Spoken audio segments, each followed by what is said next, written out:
हाय नमस्कार सगळ्यांना. मी प्रियंका आणि आजच्या व्हिडिओमध्ये आपल्या सगळ्यांचं मी मनापासून स्वागत करत आहे. चला तर आता आपण बघणार आहोत की डायबिटीज म्हणजे काय किंवा जर डायबिटीज झाला प्रेग्नेन्सीमधला बोलते.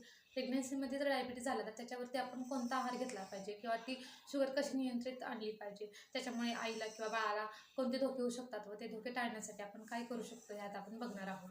चला तर आज व्हिडिओला सुरुवात करूयात. तर साधारणतः शुगर म्हणजे किती वाढते किंवा कशी समजायची की आता एवढी शुगर आहे, म्हणजे ही शुगरच आहे प्रेग्नेन्सीमध्ये डिटेक्ट झाली आहे, किंवा आपण म्हणू शकतो का 120 130 शुगर आली, म्हणजे जेवण वगैरे केले आणि तर त्याला समजायचं का आपण की डायबिटीज आहे. नाही, तर त्याच्या पण काही पद्धती आहेत, त्याच्या पण काही प्रकार आहेत, त्याप्रमाणे आपण शुगर चेक केलेली असते, त्यानुसार आपण ती पकडायची आहे.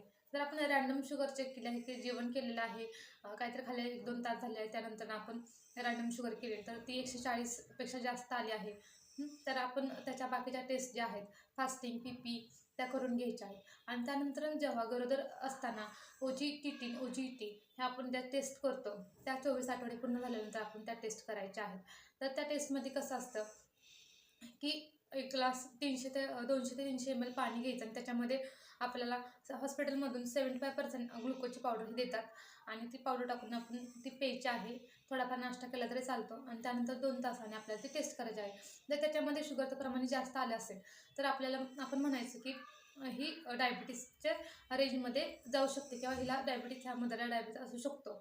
तर म्हणजे का करायची की टेस्ट आहे, म्हणजे किती आपण टॉलरेट करू शकते आपलं बेबी, आपलं शरीर, की ग्लुकोज लेवलला, की याच्यामधून काय आपल्याला त्रास होऊ शकतो का पुढे भविष्यात, हे चेक करण्यासाठी आपण टेस्ट करायची आहे. त्यानंतर मी ती फास्टिंग कधी करायची, उपाशीपोटी, आणि त्याचबरोबर HbA1c ही पण टेस्ट आपण उपाशीपोटीच करतो. त्यानंतर पोस्ट प्रॅनिडल म्हणजे PP ते आपण जेवणानंतर 2 तासांनी करणार आहोत.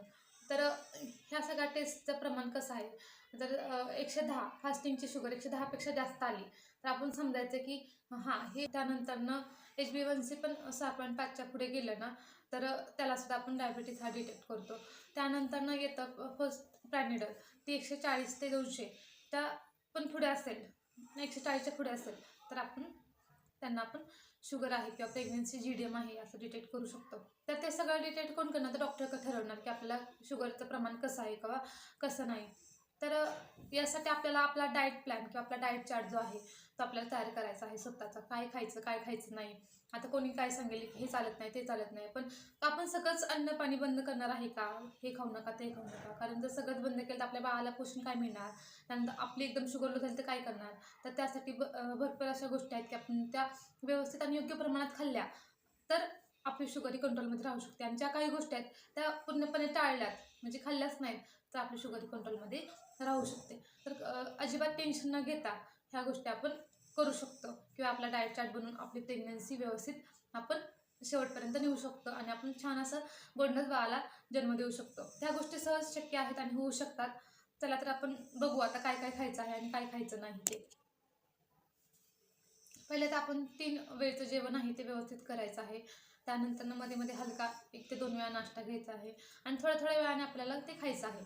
तर आपल्याला काय खायचं आहे, तर ज्वारी, बाजरी, नाचणी याची भाकरी बनवून खायची आहे. गहू त्याच्या पोळ्या आपल्याला बनवून खायच्या आहेत. त्यानंतर तांदूळ हे बिलकुल टाळायचं आहे. तांदूळ म्हणजे तांदळाचा प्रकारच आपल्याला खायचं नाही, जसं की भात नाही का, तांदळाची भाकरी हे पूर्णपणे टाळायचं आहे. त्यानंतर आपण साखरेपासून जे पदार्थ बनतात, चहा म्हणा, काही मिठाई, हे सगळं टाळायचं आहे. त्यानंतर जे बेकरी प्रोडक्ट असतात, पाव, आणखीन केक, हे बिलकुल खायचं नाही, म्हणजे टाळायचं आहे, पूर्णपणे बंद, अवॉइड करायचं आहे, स्किप करायचं आपल्या आहारातून, आपल्या जेवणातून. त्यानंतर आपण डाळीचं प्रमाण आपल्या आहारामध्ये वाढवायचं आहे. त्यानंतर हरभरा, चणे ह्यासारखे पदार्थ आपल्याला खायचे आहेत. त्यानंतर हिरव्या पालेभाज्यामध्ये आपण पालक, फुलकोबी, कोबी, फ्लावर, आणखीन मेथी, ह्या अशा सगळ्या गोष्टी खाऊ शकतो, जेवढ्या आपण हिरव्या पालेभाज्या आहेत त्या. त्यानंतर फळांमध्ये कसं आहे, फळांमध्ये खूप गोष्ट लक्षात ठेवायची आहे की रोज जेवणात एकच फळ खायचं आहे आणि ते पण कोणतं खायचं आहे, सफरचंद आणि डाळिंब अशीच कमी गोड असणारी फळं खायची आहे, जास्त गोड असणारी फळं खायची नाहीत. आणि फळांचा रस करून बिलकुल खायचं नाही. आणि फळं खाताना पण फळांचं प्रमाण एकापेक्षा जास्त नसावं. सिजनेबल खा, पण एकापेक्षा जास्त नसावं. फळांचं प्रमाण पण आपल्याला कमी करायचं आहे. त्यानंतर गूळ, साखर, मैदा यांसारखे जे पदार्थ आहेत ते आपल्याला खायचे नाहीत.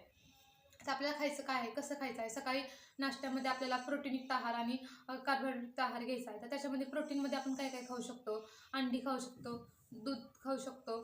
त्यानंतरनं चिकन मटन पण आपण थोड्या थोड्या प्रमाणात हे खाऊ शकतो. त्यानंतर कार्बोहायड्रेटमध्ये काय आहे, ज्वारीची भाकरी, गव्हाच्या चपात्या याचं प्रमाण आपण वाढवू शकतो किंवा ह्या गोष्टी खाऊ शकतो. तर सकाळी नाश्त्यामध्ये आपण जर समजा चपाती आणि भाजी खाल्ली किंवा चपात्याने ऑमलेट खाल्लं, तर दुपारच्या जेवणामध्ये आपल्याला डाळ भात, थोडासा भात, डाळ, भाजी किंवा पनीरची पण भाजी आपण बनवू शकतो. ती भाजी खायची आहे.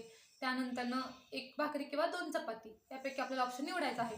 तर असं आपल्याला रोजचा आहार ठेवायचा आहे. त्यानंतरनं आपण मूठभर शेंगदाणे पण आपण नाश्त्याला खाऊ शकतो. त्यानंतरनं किंवा हलका नाश्ता करत त्याच मूठभर शेंगदाणे खाऊ शकतो, त्याच्यापेक्षा जास्त नाही.